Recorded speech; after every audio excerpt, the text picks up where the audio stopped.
Halo teman-teman, gimana kabar kalian semua? Semoga dalam keadaan sehat dan tetap mematuhi protokol kesehatan kemanapun hendak pergi ya. Kali ini saya akan memberikan tutorial kiat sukses belajar di rumah di masa pandemi COVID-19. Memang sih rasanya SPH alias School from Home itu bosan banget. Tapi ini semua demi kebaikan kita bersama. Dampak dari COVID-19. Apa saja sih dampaknya bagi kita sebagai mahasiswa? Di sini saya menyimpulkan, yang pertama, pada masa pandemi COVID-19 ini kita diwajibkan belajar daring di rumah dan menghentikan belajar tatap muka. Hal ini tentu saja memberikan shock terapi bagi kita sebagai mahasiswa-mahasiswi.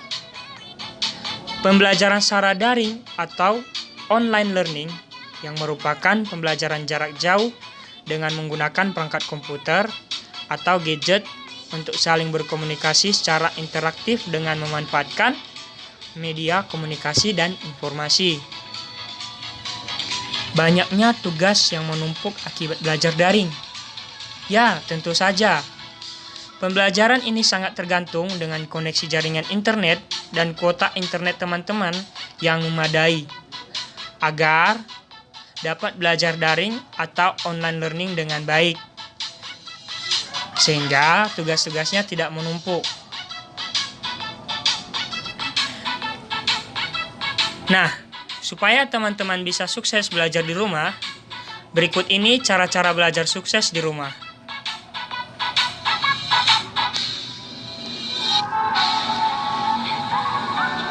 Pertama, tentukan jadwal belajar. Cara belajar yang pertama ialah teman-teman harus menentukan waktu belajar atau membuat schedule yang mirip seperti di sekolah. Tidak perlu sama persis kok. Misalnya, dengan menerapkan waktu belajar dari pukul 08.00 sampai pukul 13.00. Karena jika teman-teman sudah menentukan jadwal belajarnya, maka teman-teman lebih cepat mengerjakan tugas-tugas atau tidak ketinggalan materi sama sekali. Yang kedua, rapikan meja belajar. Setelah menentukan waktu belajar, cara berikutnya adalah rapikan meja belajarnya. Gimana teman-teman bisa belajar atau fokus belajar jika meja belajarnya berantakan semua? Makanya, momen ini juga bisa sekaligus digunakan sebagai ajang bersih-bersih rumah dan membuang benda-benda yang tidak diperlukan lagi. Pastikan meja belajarnya cukup luas dan lenggang supaya bisa belajar dan berkreasi dengan bebas. Setidaknya sediakan juga tempat sampah di dekat meja belajar. Dan terakhir, supaya ada sedikit penyejuk ruangan, teman-teman bisa meletakkan tanaman hias atau akuarium kecil. Ketiga, sediakan cemilan. Belajar akan membutuhkan banyak energi atau gerakan.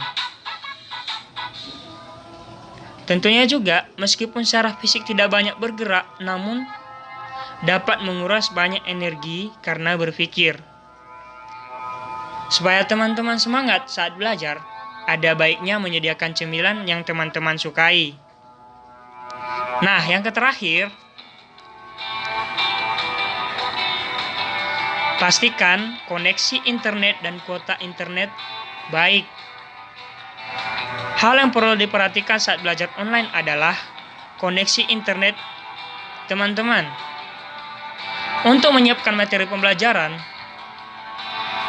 koneksi internet yang baik dan bagus dapat memudahkan atau mengakses untuk tetap terhubung dengan dosen atau guru saat proses pembelajaran online. Kuota yang memadai untuk dapat belajar online. Ya, namun harus dibarengi juga dengan kuota. Karena Jika tidak ada kuota, maka kita akan tidak tersambung dengan guru atau dosen saat belajar daring. Nah, sekian tutorial atau tips dari saya. Semoga bermanfaat. Terima kasih.